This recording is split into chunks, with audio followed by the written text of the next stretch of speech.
All right. So 1901, we do have a quorum. So we are going to get started. If we can begin with a pledge of allegiance, please. I pledge allegiance To the flag of the United States of America and to the republic for which it stands, one nation, under God, indivisible, with liberty and justice for all.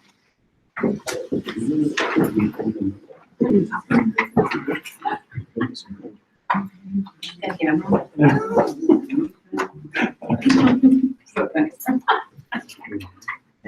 All right, and first of all, any public comment?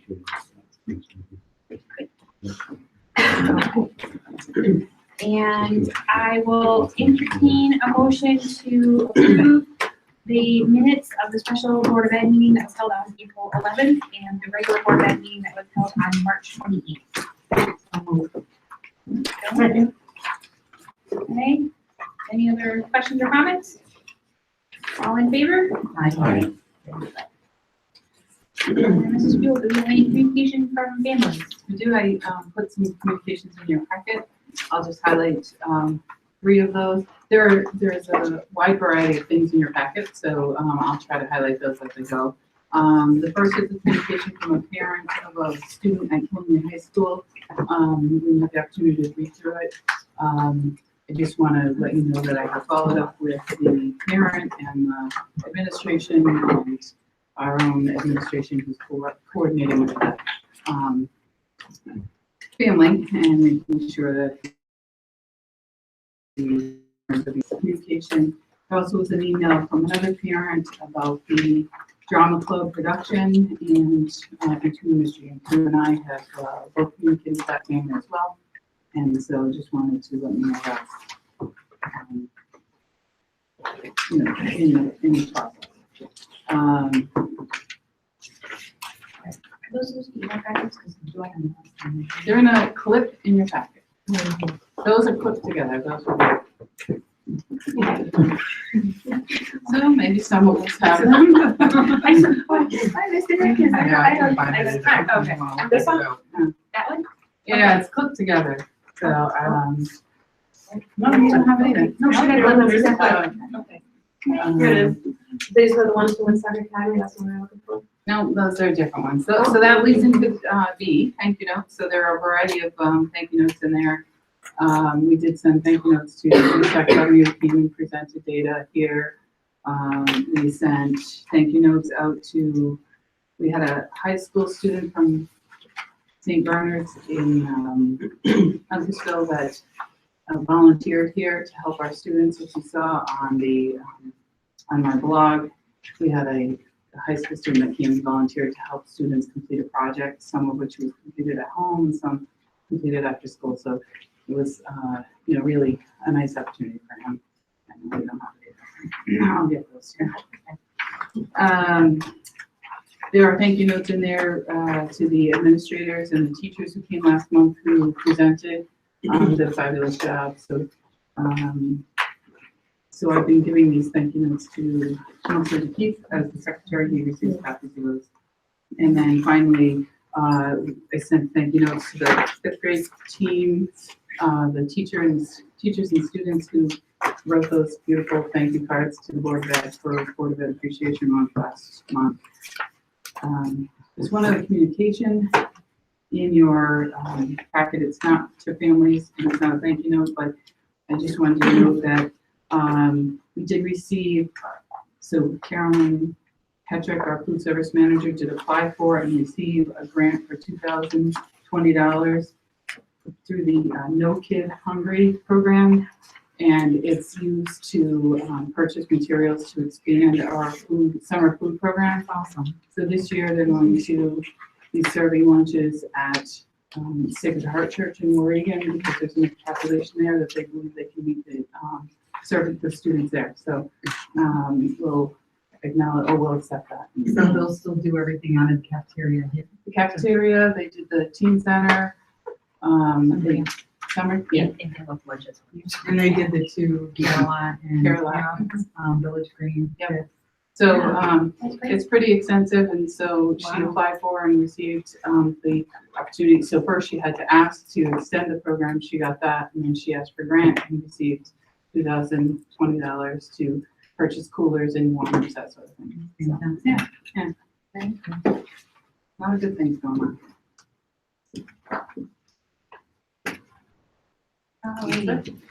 Brooklyn's Best. All right, Brooklyn Festival. So first on the list is the Brooklyn Elementary School. So, just of note, the elementary school did a food drive and they collected 760 food items. And I think they did that for about a week. And was it a week, Kelly?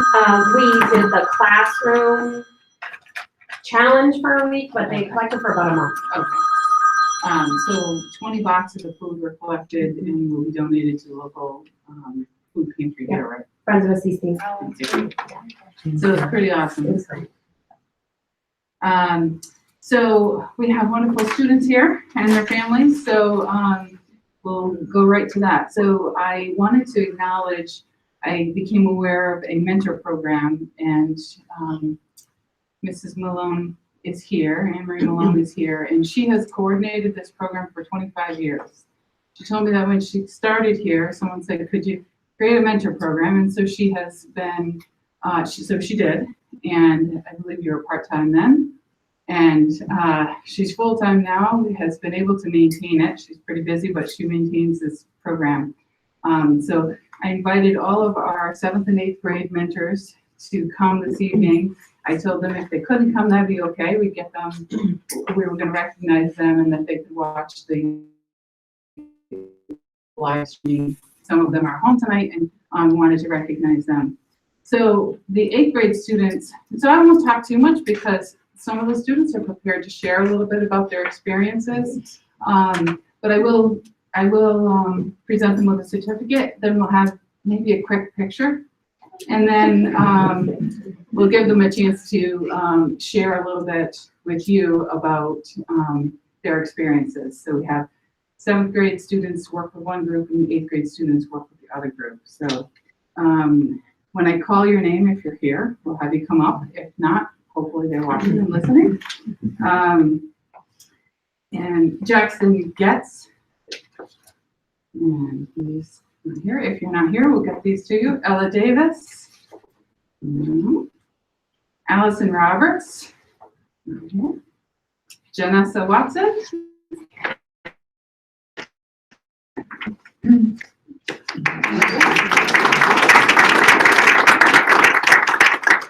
Caleb Genhars, Mary Dufault, Caitlin Dalbeck, Alexander Levesque,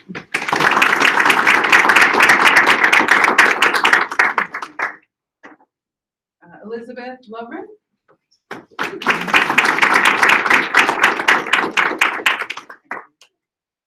Hannah Clark, Lily Gutierrez,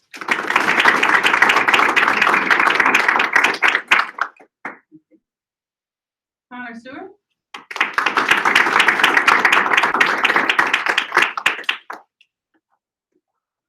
Jack Sharp, and Anne Marie Malone.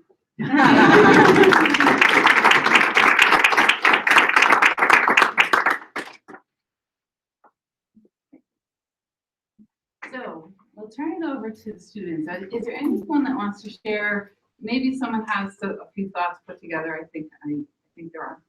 Should I go here? Sure. Yes, please. Right Tell from us- the laptops. Yes. Can you say your name and then tell us a little bit about Okay, what you're. I'm Elizabeth Lovren. I've been a buddy since the 7th grade, which means I wasn't original, but I was inducted by my peers and my teachers. And in the 7th grade, I got to work with some amazing, little 4th graders. I got to work with 2 of them because one of them moved during Buddy's passing, because I had become very emotionally connected with that girl. But I tried to help them with any problems they had or get them out of any drama they were in, and I played with them, which was so fun because I miss recess very much. But this year I'm working with like a very adorable little first grader, and she's adorable. And we play tag together, and I help her with any problems she might face as a little first grader. And it just warms my heart to see them. And it's like, kind of like I don't just help them, they help me too. They make me very happy, and I just love working with them. So that's all. Thank you.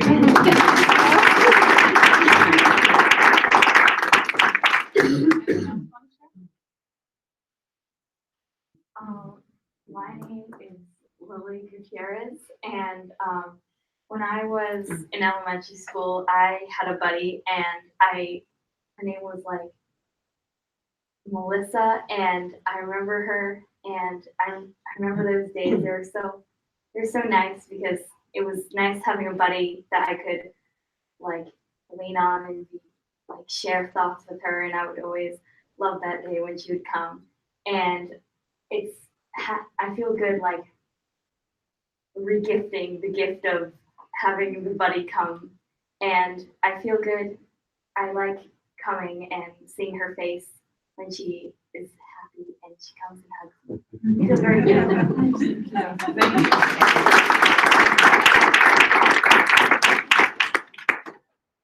My name is Alex Vig. I've been a buddy since 6th grade, and in 6th grade, as buddies, we toured the incoming 5th graders, so the 4th graders, around the school, and we just gave them a tour of school and whatnot. And then as 7th graders, we worked with 4th graders who were a little harder than this year, just because they are more independent and don't listen as much. And then this year, we have 1st graders who are much more emotionally attached, and they're a lot cuter. We only have one buddy, but I feel like the entire class, that like I walk into the class and I have like 6 kids that'll clamp on, and it's a fun experience. It makes them happy. It makes me happy.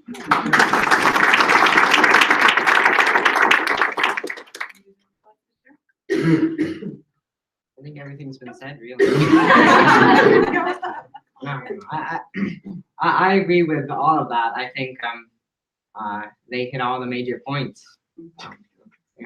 Thank you.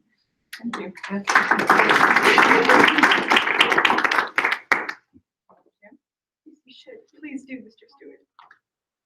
Oh, no, I thought. Oh, all Yeah. right.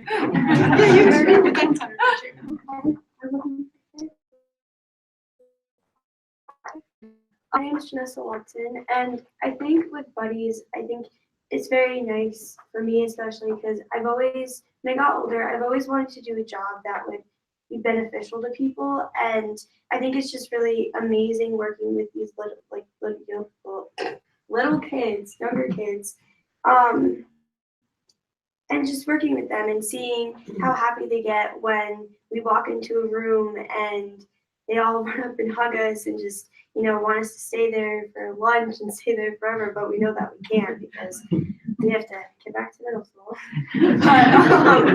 But still, I just think that it's so amazing and so cool that we're doing something that's helping other kids, and we're still kids. So I think it's just really amazing.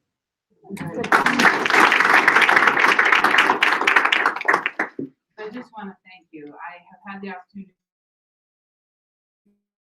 and I would say that it's more than just the one student that you might be mentoring. You do make a difference. You've all said it really well, and I just want to say that giving back in your own school is amazing. And so I think you guys are amazing, and I want to thank you.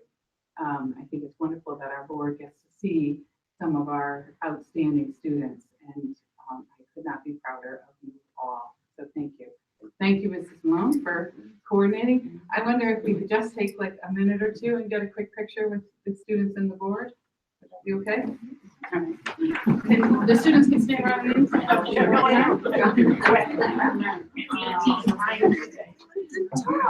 Patty, do you want me to take the picture?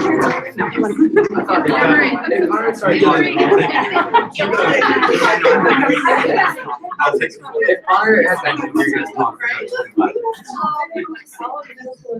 They're taller than me.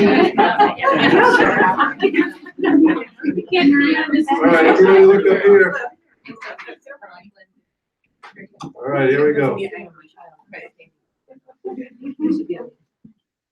Looks good. So I'll put this on our blog unless there's any. I know, right. Three more cameras? Okay, thank you. I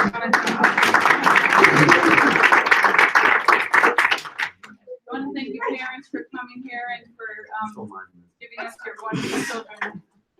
And I know some of you all need to go home, so go home and study and rest. Thank you guys for coming out. Thanks for all you do.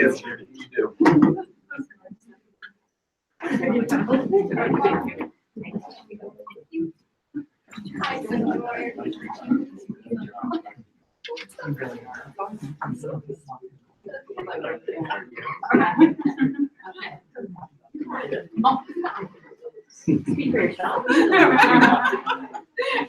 So under the best, I just all right, pleasure. So under the Brooklyn's Best, we also have the ELS poster and essay drug awareness contest winners. I'll list the names, but they are being recognized through, I think, the honors night. Lindsay Aarons, Megan LaFlamme, Elizabeth Torrenson, Madison Stevenson, Allison Nymek. Nymek, thank you. Marissa Zantis, all right. Hannah Donovan, Avery Jahula, thank you. Abigail Roberts, Haley Crometer, Daniel Mosier, Olivia LaFleur, okay, thank you. Matthew Wasp, and Gavin Gluck. So, again, we're really proud of the, So looking at the standings of where they placed. right.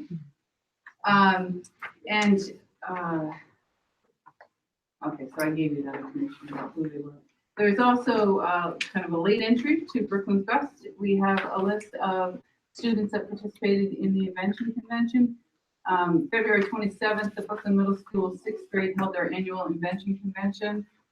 There were pictures online of that. 12 of those students were chosen to present their projects at the state regionals at the Connecticut River Academy at Goodwin College in East Hartford. That was in February. And of those students, 8 students were selected from the regional competition to participate in the CIC finals on April 28th at Campbell Pavilion at UConn. So, yeah, really great showing.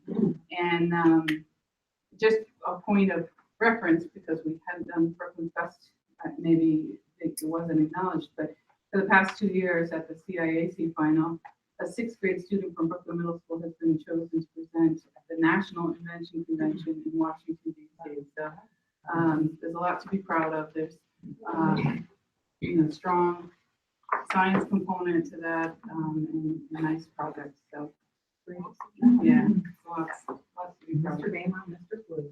Yes, yeah. All right, so we've got administrative reports. I just have one question, I'm sorry. That's right. So I just a personal experience that I wanted to add to the list. So we had an incident happen to my daughters, and I just wanted to, as far as Brooklyn's Best goes, give praise to the administrative staff. They it happened the first day of vacation last week. I reached out to Patty and Colin, Shelly and Mark, and this situation was resolved very quickly, very well, handled very well, I thought. I don't want to call it wasn't a cyberbullying, but it was something close to that. And so I think it's just reassuring to know that we've got such a great staff that takes that very seriously and handles it extremely well. So I just wanted to give praise to those people. So thank you. Thank you. We've got a great staff.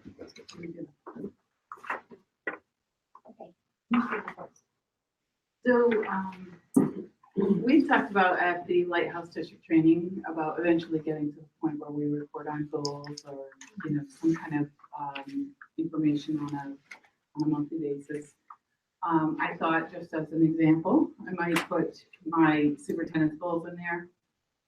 So in your packet, it's very introductory, but Folders, sorry, in your folders, you'll see a 3-page document. I think this is an example, yep. This one? Yeah, it's got a grid. I saw that. This one.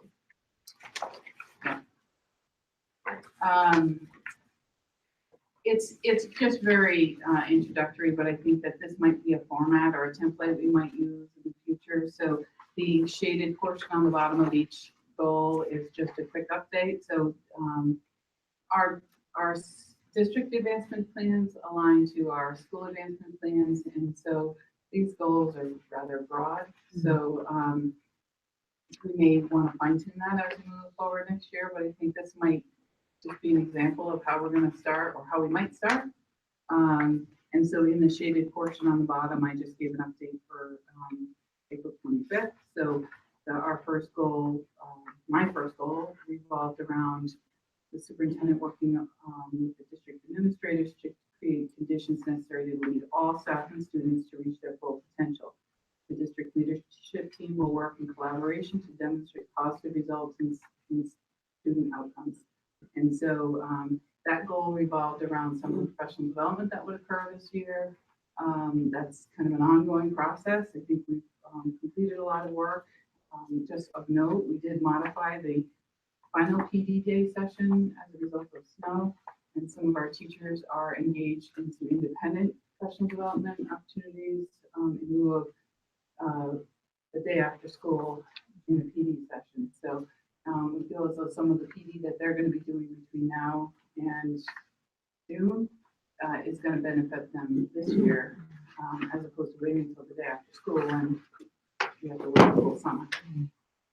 The second goal is around human development. Teachers will support their students as learners through meaningful, engaging curriculum and lessons. So from a district standpoint, some of that work again revolves around PD and curriculum development.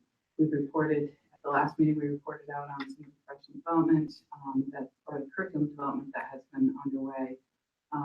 Just of note, I wanted to make you aware that we have received an additional $10,000 in Title IV funds that can be used for professional development, and so that can be a targeted PD for each of the schools. So it was something that wasn't in the plan when we started, but we can use that to enhance the plan.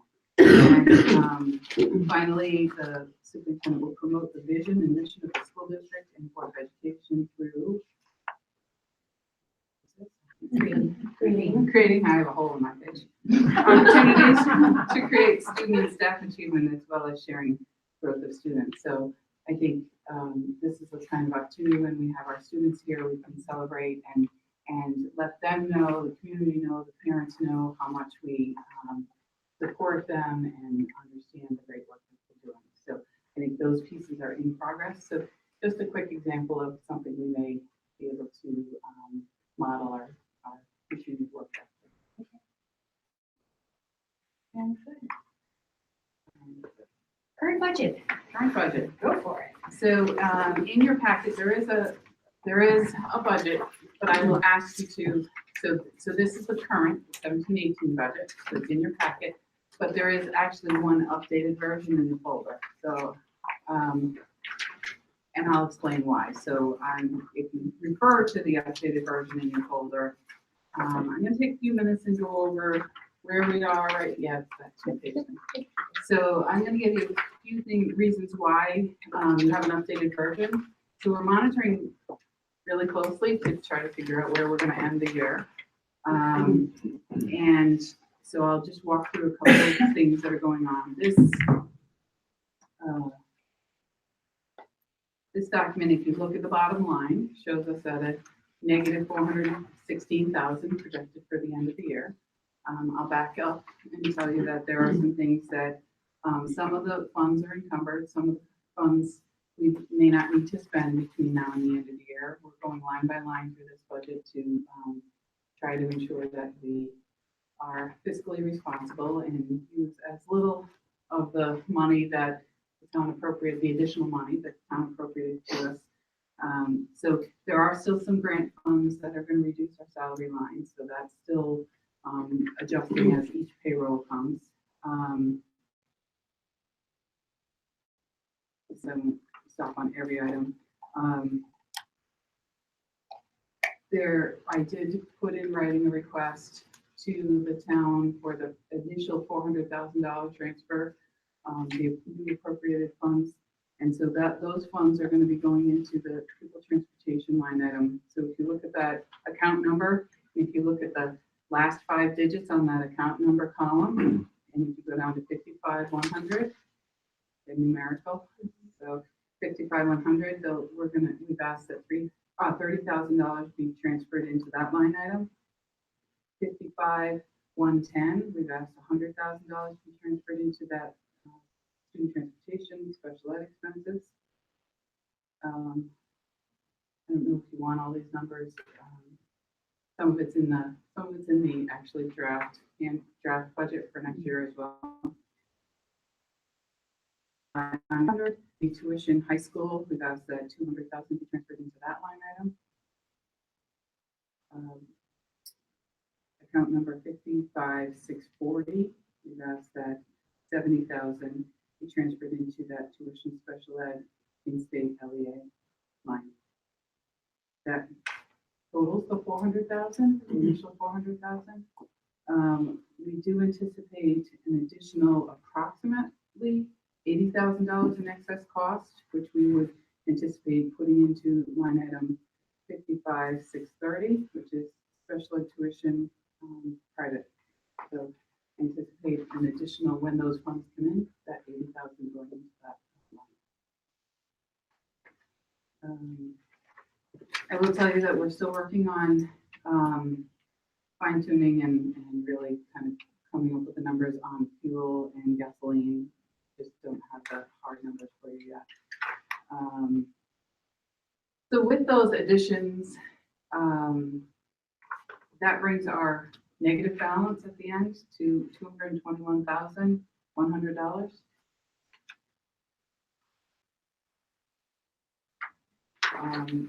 So we're still looking at that. There'll still be some anticipated savings. We still have some anticipated expenditures. I'm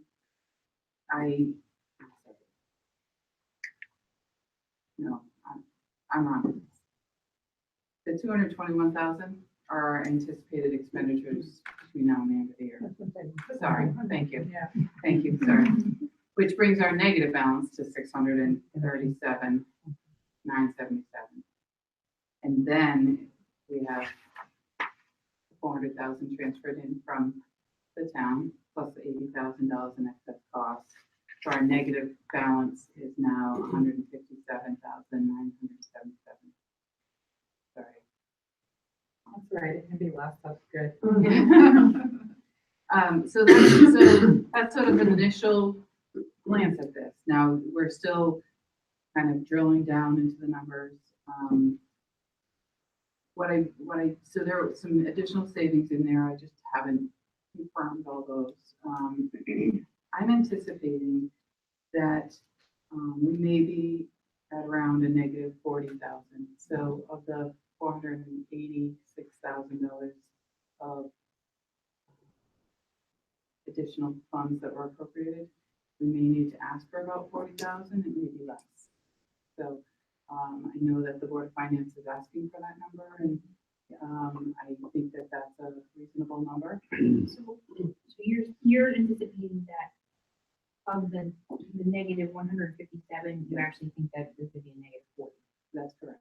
Okay, so we would ask for the 400, so ask for the 400, and then of the 486, only 40,000. That's correct. Okay, I just want to make sure that And I'm Yeah. gonna still drill Yeah, down. yeah. We're still working on it. We're calculating salaries and insurance, and we're really looking at each one of those, trying to anticipate out for the remainder number of days of school. But we think that that's a reasonable number.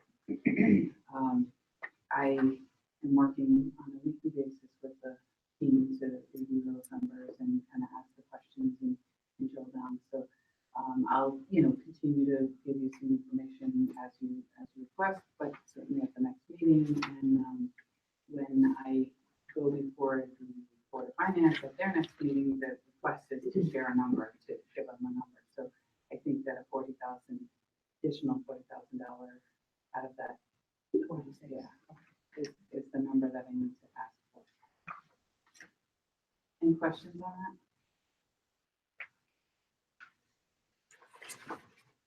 Jeff, we got a number for me first. Yeah, it's, that is not larger. You want me to ask for more? That's what I. That's what gives you the other way. No, it's just, it's been a tough year this year, and this will be the second year in a row the Board of Education comes in over budget. I hope next year's budget is constructed in such a way that it won't make a 30-year old.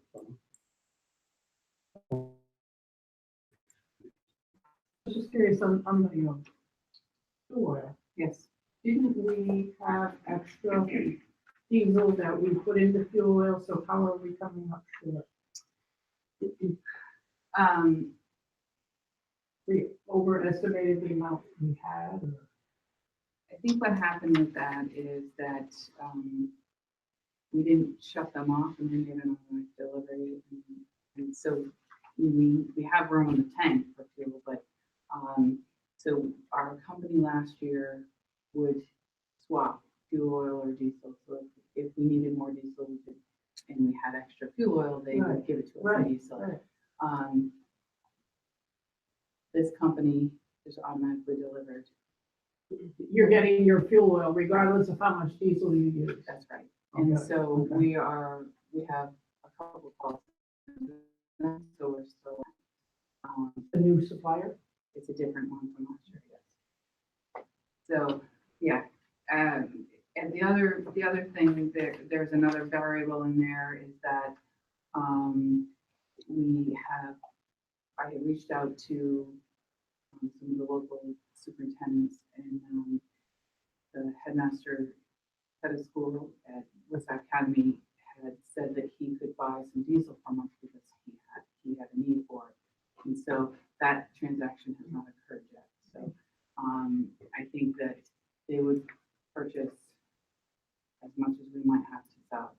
And so that could be And then initially. we would anticipate like starting A over savings. this year. That's- No, but I mean, yes. I was gonna savings, but now we're not gonna be carrying this Yes. into another year. Yes, wouldn't that be nice? And, Yes, good. yes, we'll start fresh. So, so there's a positive number that has not been factored in here. And so that's when we're looking at the current $157,000 deficit, there are pieces that are gonna add up. So we're gonna get to that point where we're gonna get as close as we can. I think you've done a great job fine tuning it when you consider all the variables involved with, the different superintendents we've had in the past 3 years, the different finance directors we've had, the different systems we've been trying to use for reporting purposes, the issues with transportation. I think you've done a great job with it. From here on out, all the other years will be easy. Yeah, that's right. Especially if you do the hard stuff That's early right. on, so you can do it again. I own them, so that's good. Yeah. And you're not going anywhere. No, I know. Right. All right, any other questions about budget report at all? All right. Board of Education committee reports. We actually have those policy. Did you guys need at all? No, I don't have. And pretty much the budget has been just a constant thing for us. Okay. Representative to other committees, finance has met 75,000 times. since our last meeting. I haven't been at all of them, but they've been receiving all of the budgets from the various entities in town. And basically are kind of waiting on state numbers to see what we're doing. As far as capital, all of the groups have presented their request to capital, and then in turn capital presented those requests with their priorities to the Board of Finance. So Board of Finance received that one as well. And we're just kind of in a pattern right now. Filling. Sorry, I was anything exciting? The main thing at the meeting on Monday was, they approved the budget, the operating budget, so the tuition number, I mean, hasn't changed in several months of finance committee, but it's official approved now. We talked about the golf tournament coming up, that's always a big thing that sells out quick, so if anybody wants to play in that, I do have the paperwork. Yeah, the big thing was the budget. There's been a lot of. Everybody's big thing right now. It is, Yeah. and, you know, when they talked about how, you know, the savings that they, by moving more. The sports thing. Yeah, it wasn't on it wasn't on the agenda, it wasn't discussed, I mean, there isn't really anything to say about it. So. It's all been said. It was, you know, yes, Please. yeah, no, there was nothing new about sports, everything remained the same, it wasn't on the agenda, there was nothing discussed about it. That was it. Big thing was the budget, but we already knew what our figure was and it remained unchanged. When they close in January or something. Yeah, and we do, and I read a few comments about, you know, how there wasn't enough discussion, it was felt that there wasn't enough discussion about the budget, but I can guarantee you that we talk about the budget for months at every finance committee meeting. So when we finally get to bringing it to the full board, It's already decided. it's been hashed out, and of course, I mean, completely open to anybody asking questions, and there was a few questions from members on. There's a large number on the finance committee, so doesn't need a lot of discussion. There's no cuts, there's no changes, programming remains the same. The private budget, which really doesn't have any effect on us, doesn't get finalized. $8,000. Well, yes, but that will remain unchanged, that the actual boarding budget for staff and food and that kind of thing, that doesn't really get approved until like August, because that's when boarding figures are finalized over. That was a big thing, budget. Budget. Easton? Same thing, budget. No. So we met last night and, a lot of it, was about, you know, of course, EastCon is very reliant on grants and where do all of those grants stand at this point? And in some way it's kind of unknown, but one of the things that, Gary Mala, the new executive director, is doing with the budget, kind of unbundling everything, because there's this belief that EastCon has this $80 million budget. But what's unknown is that 30 million of that is ECHIP, you know, which is the centralized insurance program that they run for districts. So he's unbundling all of that. He's trying to figure out ways to, you know, mitigate the revenue loss, which is difficult when your districts are who you rely upon for that revenue stream, and they are not receiving the grants that they receive, and therefore not doing many of the things that they would normally do. So that was really, I mean, the biggest thing with EastCon was talking about budget, you know. Anything from Kate? It would just be, yeah, other than budget. No, we don't talk about budget. The legislative wrap up is probably the biggest thing that they're planning for 2015. Maybe we'll know something and maybe we won't know something. Probably, yeah. Anybody else? Any other? School readiness? Yep. The school readiness, what is here, she's our chair on the school readiness council. Because we joined the Northeast Early Childhood Council, that serves as our school readiness council. And so by law, or the rules of school readiness, we technically don't need to meet. However, the local school readiness council would still like to meet. So we're going to meet quarterly just to make sure that we're addressing our own kind of needs in Brooklyn. And so the Northeast Early Childhood Council is excellent because it brings in different speakers and you can compare and share ideas with other programs, but we're going to still continue to meet quarterly. So, and I think that that's commendable for this council. And they didn't just say, oh yeah, we'll just meet when every other month when they meet. So they have things they want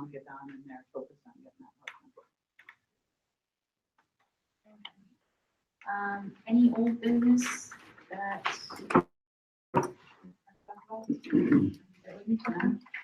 I had a question about, I can remember it, a parent had approached me, they started a flag football league, the Killingley Flag Football League. And they had asked about, I mean, it's to serve the towns around Killingley as well. What is our policy with having flyers handed out in school, if they were bringing flyers, and what we decided on? We talked about this last year. Yeah. I just can't Well, remember. and we have to get approved by the superintendent. And so, and then it goes to nonprofit, so, Right, and they're a 501c3, so, so it could be, Okay. so if they want to provide them to us and, you know, Okay. something that benefits our population, then all right, so I'll reach out to you. Okay. Anything else? New business. So, Mrs. Buell, do you want to, okay, yeah, do acceptance of resignations? we have, two letters of resignation. One is from Debbie Holmes. She's a grade 1 teacher here, so she has submitted her letter of resignation at the end of her contract, as well as Cheryl Barker. She currently is on leave. We anticipated her returning this year. She gave birth to her perfect baby boy. That's what she told me in her letter, her first child, and she has decided to stay home with her son. And so we have two letters of resignation that I would ask to accept. I would like to thank both of them for their service to Brooklyn, and to accept their resignations with regret.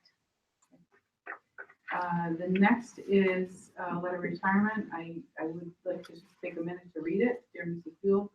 I'm writing as a follow-up to our several conversations and my statements that I will be retiring effective July 1st, 2018. Working here these past 11 and a half years with our wonderful students, staff, and families has been an incredible experience that I will cherish forever. I'm grateful to have had the opportunity to learn, grow, and be part of such positive school culture.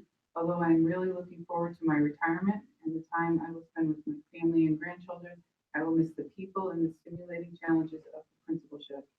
As we've discussed, I know that the school is in great hands, and I will continue to do all that I can to help facilitate the transition. I want to thank our staff for their professionalism, support, and collegial friendship. Throughout my tenure here, they've been an awesome group. I also want to thank you for your support, advice, and professionalism as sincerely, Ally and Drew. So Mr. Yankee has served as a principal here at the middle school, longer than a couple of us before that. So for 11 years. So we're estimating that he has served over 1,500 students in his tenure here. So we definitely wish him well in his retirement. He can come and visit and hang out. He needs to, get up at the crack of dawn to do that, to feel a little bit normal. But we definitely accept it with regret, his retirement. But know that I'm sure he's going to find something to occupy his time. I wonder what he's doing. That's already started. She's just like making it out. The next is consideration of an appointment. So I would also like to take a minute to read this letter. Dear Board of Education members, please consider my request to appoint Heather Tan as principal effective July 1st, 2018. Heather was hired in Brooklyn on July 1st, 2017, and has successfully served as the assistant principal to Mr. Alan Yanku. Heather and Al have worked collaboratively to ensure that when the time came, Heather would be prepared to become the principal. Heather has achieved a great deal of work and has demonstrated her outstanding leadership qualities and ability to work collaboratively with staff during her short tenure. She has supported the advancement plans of the school in the district. Staff at Brooklyn Middle School are very supportive of Heather and look to her as their leader. Mr. Yanku has created a very positive environment that promotes a shared leadership role, and staff see both the administrators as their principals. Heather has completed all of her undergraduate work and graduate work for the University of Connecticut. She has served as a classroom teacher and academic support teacher for 15 years. She served as the principal of Eastford Elementary School, a K-8 school, for 3 years. She is qualified, competent, and highly regarded in Brooklyn. She is an excellent choice as the successor to Mr. Yanku. Brooklyn will be losing an 11-year veteran and a valued member of the Brooklyn Middle School as Mr. Yankee transitions to retirement, but Brooklyn is fortunate to have a highly qualified and capable principal to fill his shoes. I would request that the board make a motion to appoint Kevin Tamsin as the principal of Brooklyn Middle School effective July 1st, 2018. So moved. Kelly,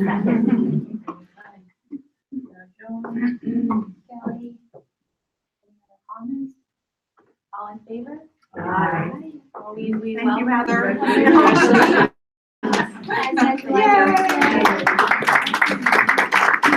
It's been great having you and knowing that the school is going to be transitioning seamlessly because they've got you on board is just wonderful. So I can't wait to see what the rest of your tenure is going to be with us. Me too. Thank you.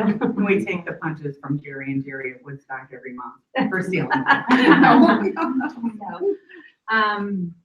So, we also are going to ask Mrs. Buell with very quickly setting up a committee to start looking for to posting the assistant principal position to setting up a committee involving various stakeholders both in the school and parent community to look into that position and get that filled so we can start that transition and working.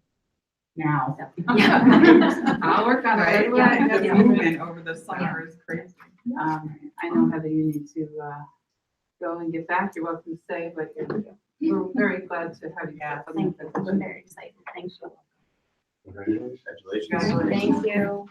All right. Do we have some project updates for the generator, the energy management system, and the key upgrade? I'll skip that page. Sorry. Just quickly, the generator project, the approved application's been submitted to the state. We talked to the project, to the person at the state that's overseeing, manages the funds for that project. So it's really a go. We have green light to go with that. We have spoken to them about holding off on the project a little longer until we figure out how the generator and the potential solar project will integrate kind of without duplicating efforts, if we can do that. We've explained our situation and there were two people on the conference call with the state who said, no problem, we can wait as long as we have that paperwork, which they have in hand. Energy management system, we received two bids from two different companies the week before vacation. During the week of vacation, the two companies came back in. We're interviewing further to provide additional information. The energy management system is the system that will allow us to control the heat in each classroom. So it's a pretty significant amount of work. They'll have to run wires into each thermostat or each room.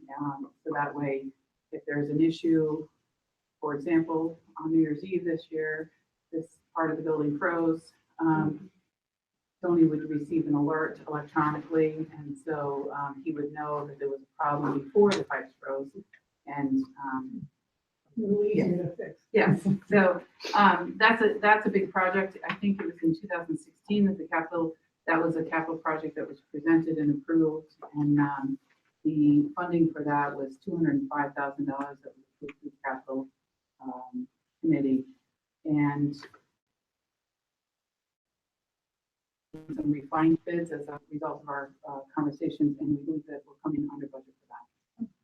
One of the things that I did not know is that we would be eligible for some reimbursement funding through Eversource. So in addition to the fact that we'll come in under budget, there'll be some reimbursements as well. Yes.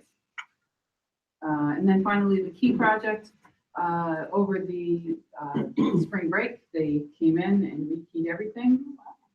There are one or two doors that are left. They did a fabulous job.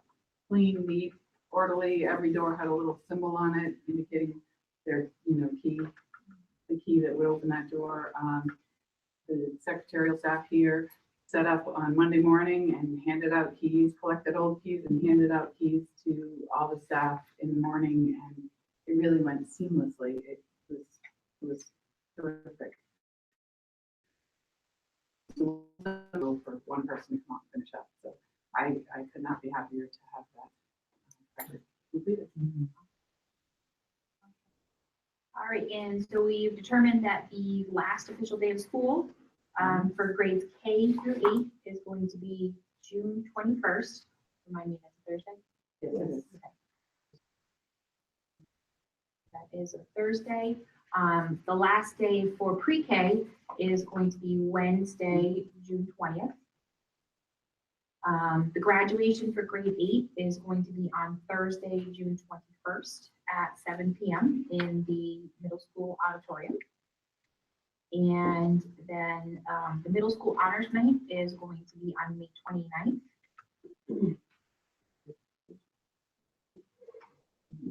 I just wrote in my calendar.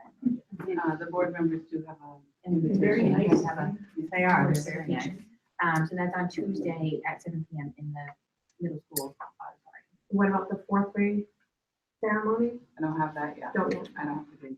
They may have it, I don't have it yet. But I'll try, I'll look into it. I'm sure I'll get it. I got 2 fourth graders. That's right, you'll be there. You say that now, but I know, I there's just a like whole to bunch of make it people early. that didn't get the, what, is it chorus this week? Band. Band? They didn't Oh, get the yeah, I band saw that. information. Chorus, permission slips came home as well Yeah. for elementary spring chorus concert in case anybody And I didn't know did- about that either. And I did see, just this week, I think, that the Brooklyn Elementary School Fun Day is that. June 15th. Thank you, June 15th, so if you got your calendar, write it down. That's a big day here, I guess. Oh, yes, it is. Oh, it is. I'll be Wear your coordinating water all of shoes. the volunteers for that. Lots of sunscreen and things that you don't mind getting wet, because there's lots of water. I said I was good Right. at getting people to do things. I think last year. Was it last No, year? it's not on the checklist. No, it's not on the checklist. All right, was there anything else? There is an enrollment report, in your folders that, is taken into the paper part of the packet. So if anybody had any questions on that. Do we have high school numbers? Where they're going? I have to give them. No. See that. But it's actually in the budget book, so, For Is it the, broken what, out? the 8th What they graders? chose. are- Yeah. Okay. Somebody asked me about that yesterday too. so if you go in the budget book, under the last tab, under the supporting documents. I apologize. So if you look under those, these are the projected students going into 9th grade. So you can see Woodstock Academy has, I cannot be right. Did Killing High School has 15? That's not correct. Really? No, it's. Wait, how many kids do we have in 8th grade? Yeah, we only have 80 kids in 8th grade. Because there's 16 of those. Look at how many kids are going to Ellis. Yeah. A ton. 91, yeah, wow. Okay, So there's 16 kids to Ellis, 15 to Cage, 50 to the So, account. so I have a question. Yes. These numbers that are up here, are these projected numbers or Those are, these actual numbers of current? so you're looking at the budget book. Yep. And that's the projected enrollment for 2018-19. And so no, that's right. And the projected numbers are the kids that just roll up one year. That's right, because 4th grade right now is big. Barely my first time reading the report. The only thing that we really don't know is pre-K. So Yeah. assuming we have the same number of kids this year, that's the only assumption, but everything. Kindergarten's a little, yeah, wonky too. So we've got, Kindergarten, yeah, can go crazy over the summer. Yeah, they. so. So there's only 91 kids in 9th grade. 9th grade. 91. Well, it says 80 moving from grade 8. Yeah, Where it does does say it say that, but that's not right. But it because we doesn't have add up 91. if you add them. Yeah. Where did it say? Right here, 80 moving Oh, on, I wasn't 90 looking to at that. graduate, which would mean we have 10 less high school. It's on the next page. Oh, on the next page. I was lost for a minute. And we currently have What's 80, right in the current enrollment report, we have 88 graders. Oh, 81 from 88th graders. 90. So something's Something, wrong. something. So it just doesn't add up. So we need to look at this before the budget. It's all right. Better now than. Yes, it is, thank you. Oh, good. Stop looking at it, it's wrong. So is there anything that we have to, with the numbers the way they are right now, For class sizes. for class sizes? Like, We did all those when we did the budget. Yeah. Remember, we okay. had to move Well, on but, from- but that's a moving target, so I didn't know if we knew any, because I know that the pre-K registration started. It's yes. Okay. And, at this point, I don't have any recommendations to change Okay. class size. We'll continue to look at those. I just didn't know if something Did you dramatically see, changed. did you see Woodstock's situation? No. Victor Top, so he came to our executive committee meeting for Woodstock to ask for a reprieve of $100,000 because they schools move into Woodstock that they didn't have budget for. 32.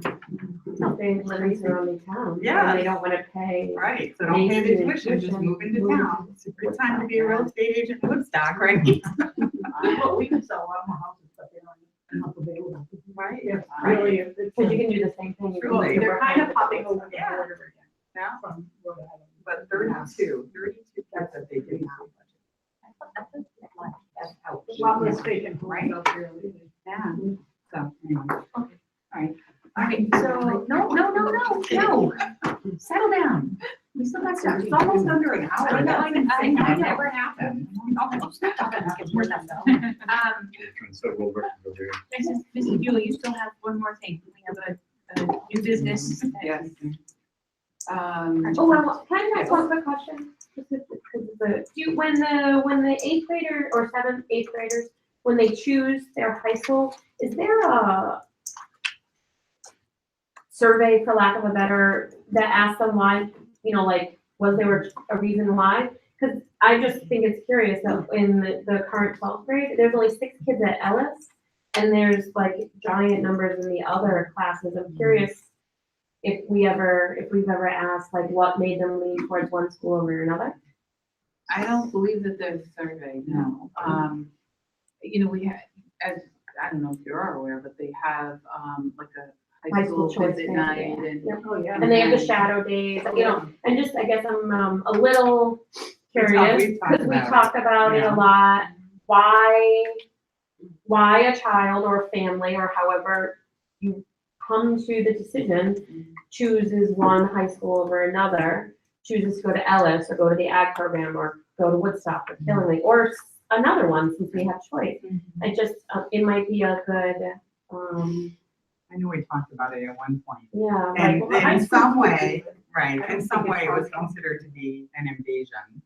I To think ask so. those kinds of questions, You gave me right? my choice, I made my choice. Yeah. to justify But I it. think- Well, I don't think I was looking for justification, it's they're like, But they can choose not to. Right, they They can can choose not I to just use it. think, like, That's my point too, yeah, could be asked. especially with all the sports stuff that has come up, and it still continues being asked that, for lack of a better word, there's still parents threatening to move their kids from Woodstock to another choice if their kid can't play a specific sport. And I guess, in all of this, it's come up, is that a major factor for kids choosing? Is it an academic? Is it art? Is it music? Is it a specific program? Is it the environment? I don't know. Right, transportation, Yeah. just, I think it depends, we've talked about this before, about like what side of town you live on. If you want to go to your kids' events at school, depending on where you live in town, the hall to Oh, Killingley versus the hall to Woodstock. I think there's also a big shift in kids saying, maybe college isn't for me, it's not worth the investment. So skill trade is coming back, fiercely. And I think that's why you're seeing a lot of kids say, I'm signing up for Ellis, and Ellis Tech is for me. And that, I think there's a and lot that was going a on. selective, so it could just be Right. that our children did not get in that year. That, yeah. Yeah. I know, it's such Big a- enrollment, it's they such just a didn't get in. Well, at least variety from one year to the next. You've got years where Killingley has more and Woodstock has less, and It's always been like I that. know. If you look at like the 25-year bell curve, you've seen it. It just cycles Sure. to one school, then to the other, then back. It's something that if the board wants to have me survey our. It'd be interesting to know if they could do it voluntarily. Optional, like, Yeah, and an actual would survey, you I like mean, to share it's- why you made a choice I don't know. I guess it's, Well, it always irritates me when I hear people say, oh, they just make their choice based on where their friends are going. And I think that is not giving our eighth graders enough credit Oh, I because don't- they take yeah. this decision very I think they seriously, should. very, very seriously. Yeah, you'll see eighth grade graduation night if you've ever, I you think know, it'd be after interesting. graduation gone into the gym, it's like, you know, a big divorce. Yeah, I right. mean, these kids are all like bawling, That's something that would be hysterical. interesting. I mean, you've been together this whole time, pre-K through eighth grade, and then it's like, bye, like they're never gonna see each other. What, I think it'd be It's a horrible interesting to see the thing. answer Don't from cry. a parent's perspective versus a student's perspective too, just, you know, I don't know. You're just not gonna get from big C. Yeah, it would be interesting to ask and see if people, I would be interested to know what kids have to say and what parents have to say, if they would be willing to. I certainly can, put together. Like a survey, I could see where they're going and what made their choice. I think especially with all the discussion about, It'll make our sending high schools nervous enough and they'll be good on the budget next year. well, But Don't it get could be- it could be crazy. very Yeah. simple, you know, less than a 5-question survey, like for lack of better words, you know, like a very simple, it doesn't have to be this extensive, you No, know, it's 45 just question about thing. it could be Yeah, a one just- question, just what influenced your choice I think most? it would be nice to So, just have a couple choices, sports, academics, distance, you know, 3 checkoff boxes or other.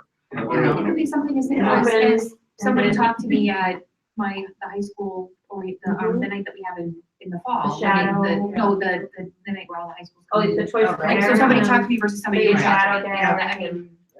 I think it's So- curious. Could be none of your business. But and that's, that would be 100% okay too. It would be. Because it is a personal choice.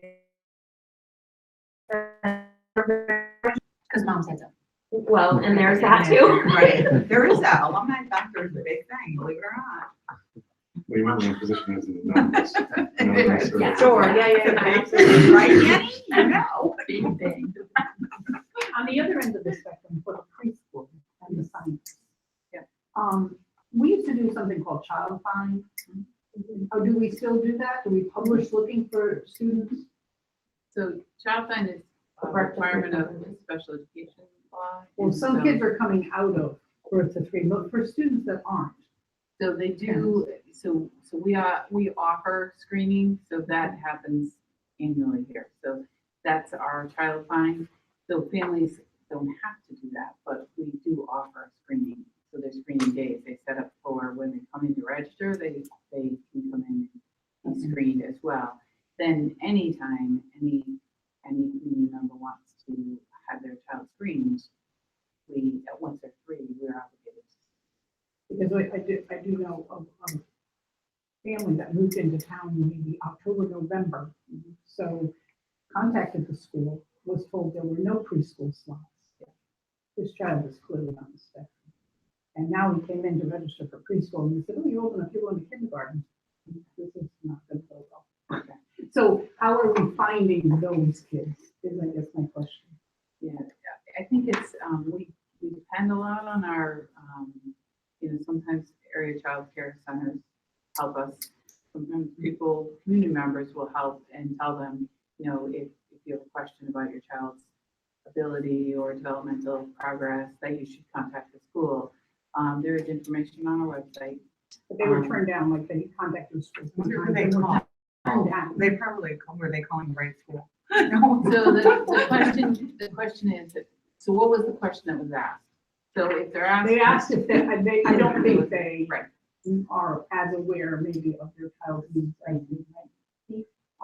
But we're just asking for their child to be enrolled in pre-K and they were told there were no slots. So they could go on a waiting list. So I think that for a situation where a student, if a parent says, I think my child needs to screen for developmental delays or anything related to that. So pediatricians often will refer students or their patients.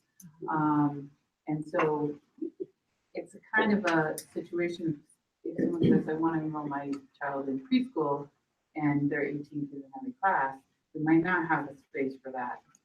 If there are, and probably not the year to add a teacher. So it might have been a full year. But if So someone the comes. pre-K classes are there. Right, they are. Yeah. So but if a parent were to request to have a screening completed because they have But they just suspected. didn't ask the right question when they called. And so then hopefully the pediatrician would say, no, you ask for them to screen your child or to evaluate your child, then we're obligated to do that. And so whoever's on the end of the phone didn't hear the request for an evaluation, they may have misunderstood that. Maybe So, There's still maybe they referrals. should dig a little deeper. Yeah, is there still referrals though from early? There are. First degree still, is that? Yeah. Because I would say our program exists to find a child like that. I mean, this. Alright, so Mrs. Steele has another thing under new business, Project Lift. Yeah, so in your packet, there is information about, I received a communication from the University of Connecticut from, she works in the Department of Educational Psychology, Professor of Educational Psychology at the University of Connecticut, about a research project that has already been approved through the UConn IRB approval process.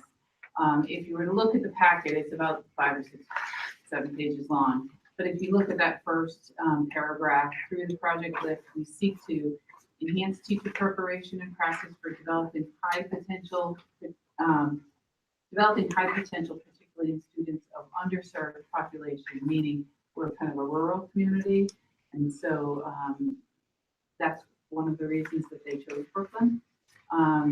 Their project is to understand teacher perceptions of high potential. So in underserved, they're looking at gifted and talented.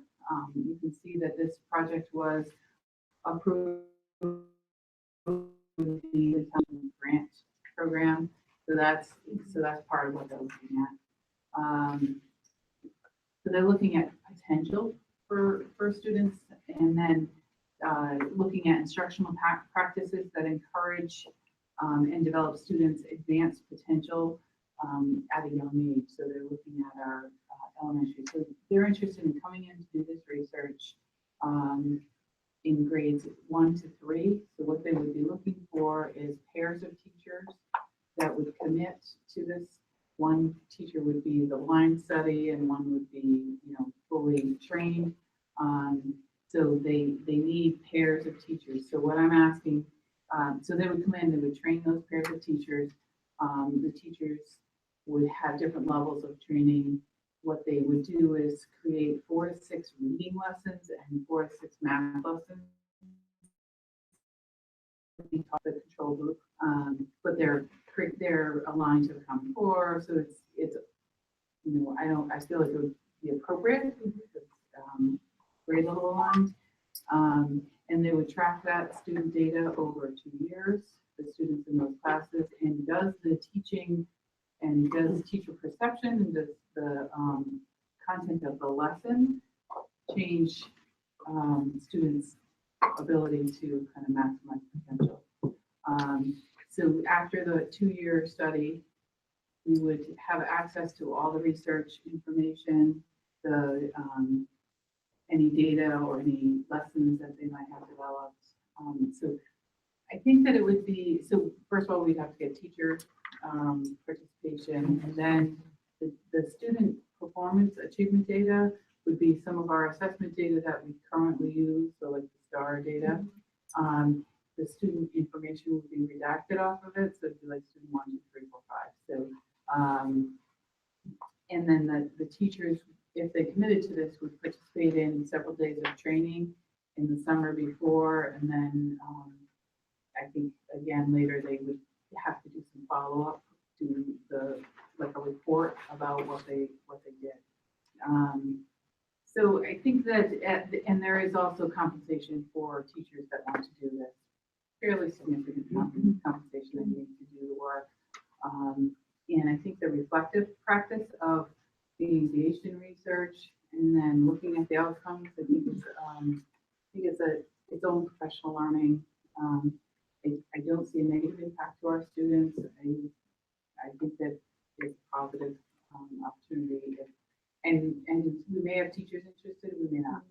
So so based on the board policy, I would ask that you consider whether or not you would approve me offering this as a research option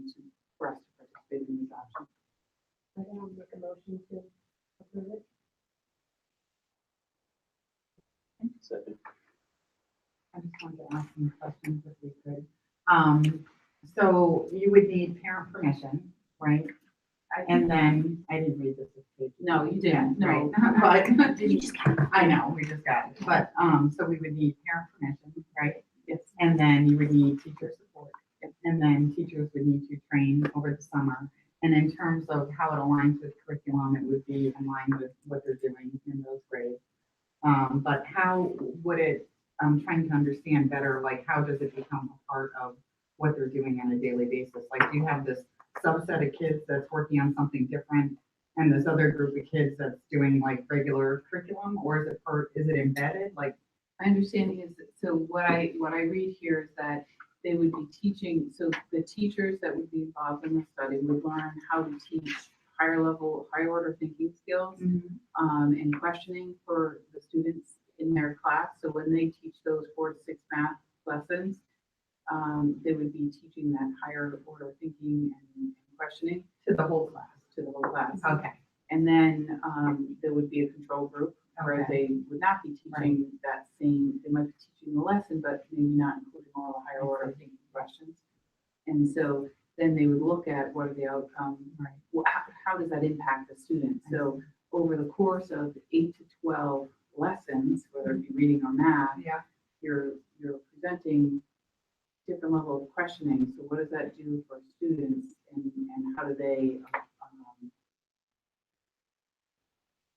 what does that do for their own processing and maximizing their potential in other areas? So it's not a lot of lessons, but the question is, what is the impact of that? So then would it be that same group of students that are followed through for those 3 years, 3 school years? So it's 2 school years. It's kind of 2 to 3 years because the teacher would be trained in the summer, and then there's a follow-up at the end of that year. So for those students, it's 2 years. And so what they've got is they've got a like cohort 1 would be spring of 18, and then the training in the summer, then 2 years of tracking student data. Then cohort 2 starts with a similar type of training, and so it would be that 2.5-ish years. And so it really, the project is about 2 years for our students that we would commit to tracking some of that data. It wouldn't have to remain that group of students. What they do ask is that we make a commitment to them, that we wouldn't just randomly change. If the first grade teacher said, oh, I'll do it this year, that we don't change them to third grade next year.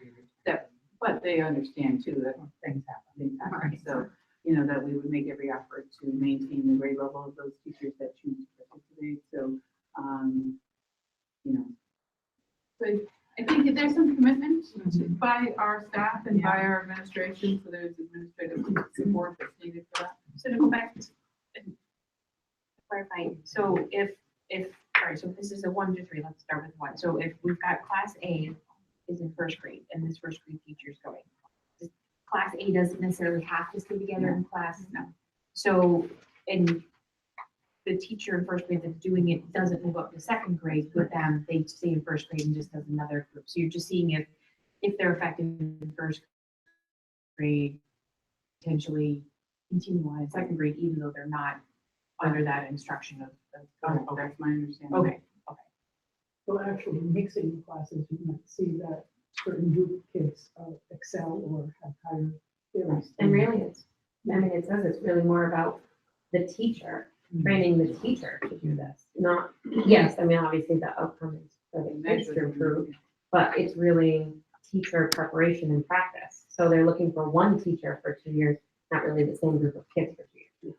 But they will track the student outcomes over 2 years, and so, so it's gonna, it is kind of informative, because if my teaching practice is, if I can change the way I instruct a lesson, or 8 lessons to 12 lessons a year, and that changes the student outcome, I think that's important to know. And so they're using research-based, high effective teaching strategies that are embedded in, that's what the research, that's what the description says, that they're using, effective teaching strategies in those 8 to 12 lessons. And how did this come to you? They reached out to me. So at the beginning of the year, I I was contacted by UConn. They have, because so many of their students do research, so most of their research comes through like one organization. And so that group reaches out to schools and says, would you be willing if one of our students or one of our researchers wants to access Brooklyn? And so I said, yes, given the fact that once we get the information, I would share it and go through the process. And so, remember we had that other research project, and now this is the second one that I've received through UConn. I believe that it came through the same avenue. Okay, so we have a motion on the floor. So, any other questions or comments? So all in favor of, yes, we have. Yeah. Oh, Okay. Yeah, oh, yeah. So, all in favor of, presenting the LIFT program and all that it entails to, the teachers that would fit into that realm? I'll pull those details up for us. Aye? Aye. Anybody opposed? All right. Anything else that we've missed that we didn't discuss, that I didn't discuss? Public comment? AJ? I pulled up all my notes from the meeting before, and then I'm reading through them, and I'm going, I'm just gonna put those aside because it undermines the point that I really wanted to make tonight. I get to go around recently and talk with a bunch of people across the different state, out of state. I shared with Mrs. Buell last week. I was out of state on a personal thing, but I ended up basically being in an event with 20 some odd teachers who all teach in the same district. And I got to hear, which I thought was the most interesting thing ever. And they didn't understand that. But between that and seeing things at the state level, and someone was discussing with me, I think I've shared with you before, my sister-in-law does intervention. She's a director in a program that deals with at-risk youth and all of this other stuff. And they were talking about one of those cases, and it just sort of rang a little too true to me. So I realized that that case is in our system. Those kids that they were talking about are in our schools, and these are people who deal with them on that level. So you guys get them for education, or your system gets them for education. These are people who know these same kids and are dealing with them at kind of the worst time. And one of the things that I don't want to gush too much, kind of made me beam a little bit was that the discussion was about how these kids are doing 1,000 times better now. So they've been removed from that situation. They're in our school system. So I was sitting there and I said to her afterwards, "Are you sure that's Brooklyn?" Like I'm almost certain. I don't want to get into it because there's all those rules. But I was like, I'm pretty sure you're talking about Brooklyn there. So that was kind of great. So I just wanted to share that with you guys because I don't think you ever would have heard of that. I mean, that was a group that was meeting out in Farmington. So it's kind of nice to hear those things and then to see all these other things. And I think I've said before, you do the Celebrating Brooklyn, which is awesome now, but there's other people celebrating the stuff that you do that you might not hear about. So it's good. Any other public comment? Motion to adjourn.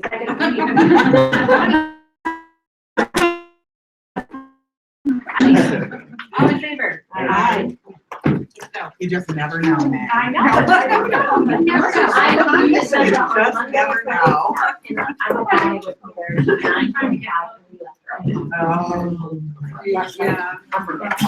didn't have a choice. Mark was in Easter, and they called me.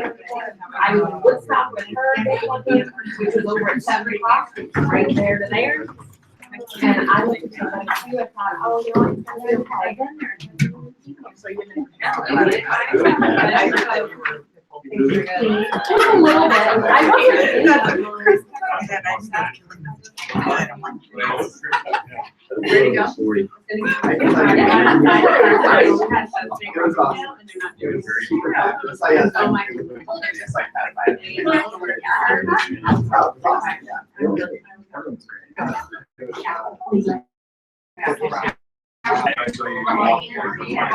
Yes.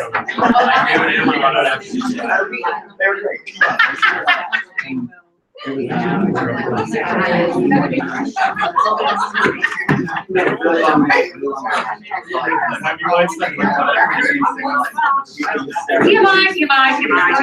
The video was still on. The video was still on.